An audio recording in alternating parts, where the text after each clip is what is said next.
जय हिंद। स्वागत है आपका बाबा गणित वाला चैनल में। और बच्चों, आपके लिए एक खुशखबरी है कि आज हम लेकर आए हैं क्लास 8th के मैथ्स का सेट नंबर 1, जिसमें हम पूरा फुल एक्सप्लेनेशन के साथ में उसका सॉल्यूशन देने वाले हैं, जो किसका है, परीक्षा अध्ययन 2024 की है। तो ठीक है बच्चों, आई होप आपको ये चीज़ें समझ आ रही होगी। तो अगर जो भी बच्चा इस वीडियो पे नया है तो प्लीज़ लाइक शेयर सब्सक्राइब जरूर करें और अपने फ्रेंड्स को शेयर कर दें ताकि वो भी इस चीज़ का लाभ ले सके। ठीक है बच्चों, अगर आप इस सेट को, जो तीनों सेट हम अपलोड करने वाले हैं, उसको अच्छे से आप देख लेते हो और पढ़ लेते हो तो आप बिल्कुल अच्छे नंबर गेन कर लोगे, ये हमारी गारंटी है। ठीक है, अब आइए स्टार्ट करते हैं हमारा प्रैक्टिस टेस्ट पेपर सेट 1, जो किसका है, परीक्षा अध्ययन 2024 क्लास 8th मैथमेटिक्स का है। तो स्टार्ट करते हैं हम हमारे क्वेश्चन नंबर 1 से। क्वेश्चन नंबर 1 में बच्चों कहा गया है कि इक्विवेलेंट रेशनल नंबर। इक्विवेलेंट का मतलब क्या होता है, इसकी इक्विवेलेंट का मतलब होता है कि इसके जैसा। ठीक है, एक जैसा, किसके जैसा, 2/3 इनमें से कौन सा है। अब बच्चों ध्यान रखना, जब भी इक्विवेलेंट की बात आती है तो मैं आपको एक एक्सप्लेन कर देता हूं। जैसे मान लो कि मेरे पास कोई फ्रैक्शन है 2/3, ठीक है, हमारे पास क्या है बच्चों, कोई सा भी फ्रैक्शन है, तो इक्विवेलेंट बनाने के लिए मैं इसमें किसी का भी मल्टीप्लाई कर सकता हूँ। जैसे मैंने ऊपर नीचे 3 का मल्टीप्लाई कर दिया तो कितना होगा, 3 2 जा 6 और 3 3 जा 9।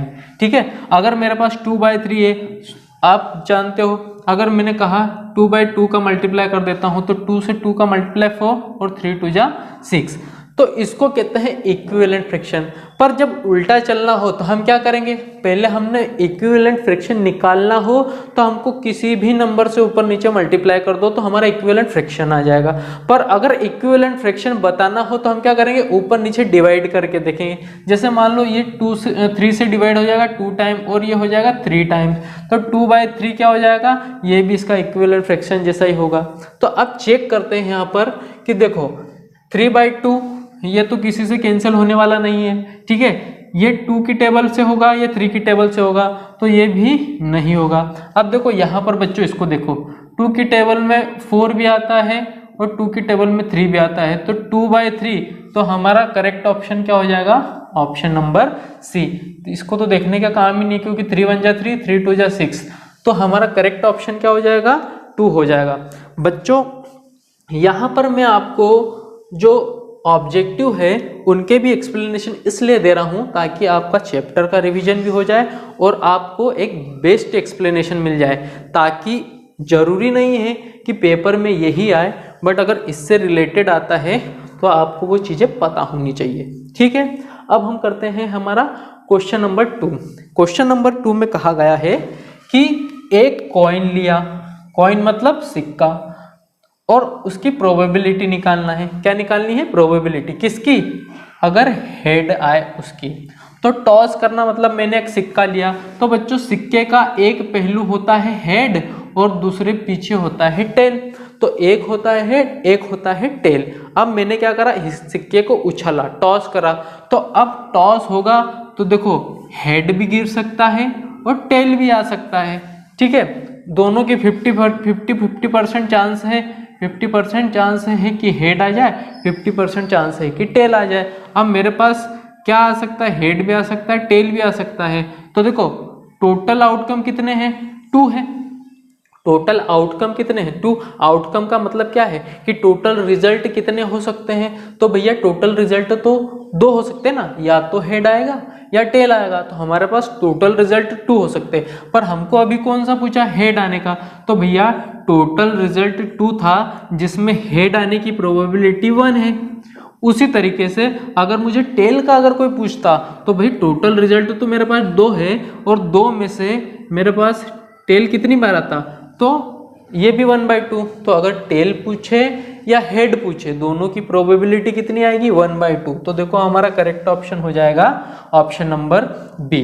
ठीक है बच्चों, तो बच्चों क्वेश्चन को केवल रटना इंपॉर्टेंट नहीं है, अगर आप चीज़ों को अच्छे से समझ के और उसकी प्रैक्टिस करते हो तो स्वाभाविक सी बात है कि आप उस चीज़ में बहुत अच्छा स्कोर करोगे। ठीक है, अगर हमने कोई चीज़ रटी है तो उसका कोई भी मतलब नहीं निकलता। ठीक है, अब देखो अगला, स्क्वायर ऑफ 12। बच्चों 12 का स्क्वायर क्या होता है। ठीक है, देखो हम कैसे लिखते हैं 12 का स्क्वायर, और जो स्क्वायर होता है उसका मतलब ये होता है कि वो खुद नंबर आपस में मल्टीप्लाई हो रहा है 2 बार। जैसे 12 का स्क्वायर, तो 12 खुद से कितनी बार मल्टीप्लाई हो रहा है, खुद से 2 बार, और 12 का मल्टीप्लाई 12 में करेंगे तो कितना आ जाएगा 144। इसी को तो कहते हैं स्क्वायर। किसी भी नंबर का स्क्वायर किसको कहते हैं बच्चों, किसी भी नंबर का स्क्वायर इसको कहते हैं अगर वो खुद नंबर अपने से मल्टीप्लाई हो रहा है उसको कहते हैं स्क्वायर। जैसे मैंने लिखा 7 का मल्टीप्लाई होगा 7 से तो क्या होगा 7 का स्क्वायर। ठीक है, 8 का मल्टीप्लाई हो रहा है 8 से तो वो होगा 8 का स्क्वायर। जब कोई नंबर खुद से ही मल्टीप्लाई होता है तो उसे क्या कहा जाता है, स्क्वायर कहते हैं। तो यहाँ पर करेक्ट ऑप्शन कितना हो जाएगा बच्चों 144। आई होप आपको ये समझ में आ रही होगी चीज़ें। अगर वीडियो अच्छा लग रहा हो तो प्लीज़ लाइक शेयर सब्सक्राइब जरूर करें और अपने क्लास के फ्रेंड्स को या फिर फैमिली मेम्बर्स को बताएं जो कि 8th क्लास में। ठीक है, और ज़्यादा से ज़्यादा दबा के शेयर करें। अब आइए अगला देखते हैं कि बच्चों देखो यहाँ पर 4th क्वेश्चन दिया है कि हमारे पास एक रेक्टेंगल है। क्या है बच्चों, रेक्टेंगल। तो हम यहाँ रेक्टेंगल बना लेते हैं। ये हमारे पास रेक्टेंगल है और उसकी लेंथ दी हुई है हमको एल्जेब्रिक एक्सप्रेशन में। ठीक है, इसकी लेंथ कितनी दी है, हमको दी है 4xy। और ये पूरा बच्चों याद रखना, जिस बच्चों को पता नहीं हो, ये 4xy क्या होता है, ये किसकी टर्म में दिया है, एल्जेब्रिक एक्सप्रेशन है। क्या है बच्चों, एल्जेब्रिक एक्सप्रेशन दिया हुआ है। ठीक है, और एल्जेब्रिक एक्सप्रेशन क्या होता है, जिसके साथ कांस्टेंट और वेरिएबल आपस में जुड़े होते हैं उसको कहते हैं एल्जेब्रिक एक्सप्रेशन। अब वो जुड़े कैसे हो सकते हैं, या तो प्लस से जुड़े हो सकते हैं, या माइनस से जुड़े हो सकते हैं, मल्टीप्लाई से जुड़े हो सकते हैं, डिवाइड से जुड़े हो सकते हैं। तो वो क्या हो जाएगा, पूरा एल्जेब्रिक एक्सप्रेशन। अब बच्चों यहाँ पर ब्रेड्थ दी है, कितनी दी है 6y का स्क्वायर। ब्रेड्थ कितनी दी है बच्चों, 6y का स्क्वायर दी हुई है। ठीक है, अब हमें कहा गया है कि इस रेक्टेंगल का एरिया निकालो। तो बच्चों हम तो जन्म जन्मांतर से पढ़ते आ रहे हैं कि एरिया ऑफ रेक्टेंगल का फॉर्मूला क्या होता है, एरिया ऑफ रेक्टेंगल का फॉर्मूला होता है लेंथ इंटू विड्थ। ये लेंथ इंटू विड्थ। अब लेंथ तो हमको किस में दिए, एल्जेब्रिक एक्सप्रेशन में, 4xy मल्टीप्लाई विड्थ कितनी है 6y स्क्वायर। अब बहुत सारे बच्चों के सिर में दर्द हो गया होगा कि सर इन दोनों का मल्टीप्लाई करे तो करे कैसे, बहुत सारों को आता भी होगा। पर देखो बच्चों हमको मल्टीप्लाई कैसे करना है, जो नंबर है उसका मल्टीप्लाई नंबर के साथ करना है। तो 6 4 जा 24। अब यहाँ पर x है पर यहाँ पर x नहीं है तो बेचारा x अकेला पड़ जाएगा। यहाँ पर y है 1 टाइम, यहाँ पर y है 2 टाइम्स, तो दोनों मिलके y 3 टाइम्स हो जाएगा। तो हमारा आंसर कितना आ जाएगा 24xy की पावर 3। तो यहाँ पर देखो कहीं पर मिल रहा है 24x और y की पावर 3। तो बच्चों हमारा ऑप्शन नंबर सी क्या है, करेक्ट। अगर मजा आ रहा हो तो कृपया लाइक तो बनता है यार एक, और कमेंट करना ना भूलिएगा। ठीक है, अब देखो बच्चों हम करते हैं क्वेश्चन नंबर 5। क्वेश्चन नंबर 5 कहा गया है कि हमको सिंपलर फॉर्म में बदलना है। देखो कोई भी चीज़ का मतलब अगर सिंपलर फॉर्म में दे, सिंप्लीफिकेशन दे, तो सिंप्लीफिकेशन का मतलब होता है तोड़ मड़ोड़ के एकदम सिंपल तरीके से लाना। देखो यहाँ पर दिया हुआ है 8x + 8 डिवाइड में 8। अब इसका सिंपलर फॉर्म क्या है, सिंपलर फॉर्म तो देखो सिंपलर फॉर्म क्या आ जाएगा बेटा, देखो एक टर्म ये है, दूसरी टर्म ये है, बीच में प्लस है, तो दोनों में से कॉमन आ जाएगा 8, अंदर बचेगा x, और यहाँ तो 8 अकेला था तो जिसका कोई नहीं होता सबका मालिक 1, और डिवाइड में कितना आ जाएगा 8, तो 8 से 8 कैंसिल हो जाएगा, तो यहाँ क्या बचेगा x + 1 हमारा सिंपल फॉर्म आ जाएगा। तो देखो यहाँ पर हमारा ऑप्शन नंबर फर्स्ट क्या है बच्चों, ऑप्शन नंबर फर्स्ट क्या है, x + 1 सिंपल फॉर्म। ठीक है, अब करते हैं हमारा दूसरा क्वेश्चन। आइए बच्चों अब हम ले चलते हैं हमारे रथ को किसकी ओर, फिल इन द ब्लैंक्स की ओर। बच्चों अब तक 5 क्वेश्चन आप बहुत ही शानदार तरीके से समझ गए। अब हम करते हैं 6th क्वेश्चन। 6th क्वेश्चन में बच्चों हमको क्या दी हुई है, इक्वेशन दी हुई है। जब इक्वेशन बीच में क्या हो, देखो ये लेफ्ट साइड है, ये राइट साइड है और बीच में इक्वल टू का साइन है, तो समझ जाना ये हमें क्या दी हुई है, इक्वेशन दी है। अब इस इक्वेशन में हमारे पास x वेरिएबल है और यहाँ पर वेरिएबल है, तो हमको x की वैल्यू निकालनी है। तो बच्चों सिंपल है बिल्कुल, क्या कि देखो 3x है is equal to 2x plus 18। अब बच्चों ध्यान देना कि ये x का है, ये x का है, तो भैया x इधर ले आओ, है ना, लेफ्ट साइड ले आओ, तो इसको मैं इधर ट्रांसफर कर दूं, तो 3x minus 2x is equal to कितना आ जाएगा 18। तो यहाँ 3 टाइम्स x है 2 टाइम्स, तो x बचेगा, तो आंसर क्या आ जाएगा 18। आई होप आपको ये चीज़ें समझ में आ गई। तो हमारा x की वैल्यू कितनी आ जाएगी बच्चों, x की वैल्यू आ जाएगी हमारे पास 18 आ जाएगी। ठीक है, अब करते हैं बच्चों 7th सवाल। देखो 7th में अभी जस्ट हमने इससे पहले जो भी किया उसमें मैंने आपको प्रोबेबिलिटी बताया था, किसकी, टेल की। इससे पहले हमको हेड का पूछा था, पर मैंने आपको हेड का भी बताया और टेल का भी बताया। तो इसका आंसर क्या आएगा बच्चों 1/2। जो भूल चुके हैं या फिर ध्यान से उतर गया वो एक बार वीडियो रिवर्स करके फिर से देख ले कि अगर कोई कॉइन को उछालेंगे तो टेल आने की भी प्रोबेबिलिटी 1/2 होगी और हेड आने की भी प्रोबेबिलिटी 1/2 होगी। ठीक है, अब चलते हैं हम हमारे 8वें क्वेश्चन की ओर। अगर हमको एक इवन नंबर दे दिया है बच्चों, और इवन नंबर आप जानते हो जैसे 2, 4, 6, 8, इवन नंबर वो होते हैं जो 2 से कंप्लीट डिविजिबल होते हैं। और कंप्लीट डिविजिबल का मतलब ये होता है कि उसका रिमाइंडर कैसा होता है, 0। जैसे अगर मैंने क्या करा 6 को 2 से डिवाइड किया तो 3 टाइम जाएगा और इसका रिमाइंडर आएगा 0। तो याद रखना कि वो नंबर जो 2 से पूरा डिवाइड हो जाता है और जिसका रिमाइंडर कैसा बचता है 0, तो वो क्या होता है इवन नंबर। अब कहा गया है कि इवन नंबर का क्यूब, तो बच्चों क्यूब किसको कहते हैं, जिस भी नंबर की पावर 3 होती है। ठीक है, इसको कहते हैं बेस, और बेस के ऊपर जो चढ़ाई जाती है उसको कहते हैं पावर। क्या कहते हैं, पावर, या पावर कहते हैं। तो जैसे मैंने कोई सा भी नंबर लिखा, जैसे मैंने x लिखा और उस पर लिखा 4, तो हम क्या पढ़ेंगे x की पावर 4। ठीक है, तो जिसकी भी नंबर की पावर 3 होती है उसको कहते हैं क्यूब। जिस नंबर की पावर 2 होती है उसको कहते हैं स्क्वायर। याद रखना, जैसे मान लो मैंने 2 लिखा, 2 की पावर 2, तो जिसकी पावर 2 होती है उसको कहता हूँ स्क्वायर।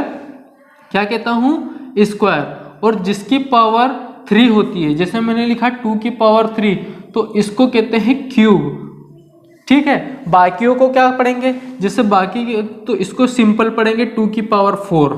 ठीक है, तो यहाँ पर देखो अगर इवन नंबर की पावर किस में रही, क्यूब में रही, तो वो क्या देगा, इवन नंबर ही देगा। क्या देगा बच्चों, इवन नंबर देगा। एग्जाम्पल देख लेते हैं, जैसे 2 मल्टीप्लाई 2 मल्टीप्लाई 2, तो 2 2 जा 4, 4 2 जा 8, तो 8 क्या है, इवन नंबर, और 2 भी क्या है, इवन नंबर। तो यहाँ फिल इन द ब्लैंक्स में क्या आएगा, यहाँ फिल इन द ब्लैंक में आएगा इवन नंबर हो जाएगा। ठीक है बच्चों, अब बच्चों मैं आपको बिल्कुल डिटेल एक्सप्लेनेशन दे रहा हूँ, और जो बच्चे जल्दी में हैं बेटा या फिर शॉर्टकट में पढ़ने की कोशिश कर रहे हैं, मैं आपको बता दूं कि अगर लास्ट मोमेंट में भी आपने साल भर तैयारी नहीं की और शॉर्टकट ढूंढ रहे हैं, तो फिर ये यकीन मान लेना कि आपके नंबर भी किस में आएंगे, शॉर्टकट में आएंगे। जो हम इस चैनल पे वीडियोस अपलोड कर रहे हैं, अगर आप उसको कंप्लीट देख लेते हो तो गारंटी से आप बिल्कुल अच्छे नंबर स्कोर करोगे।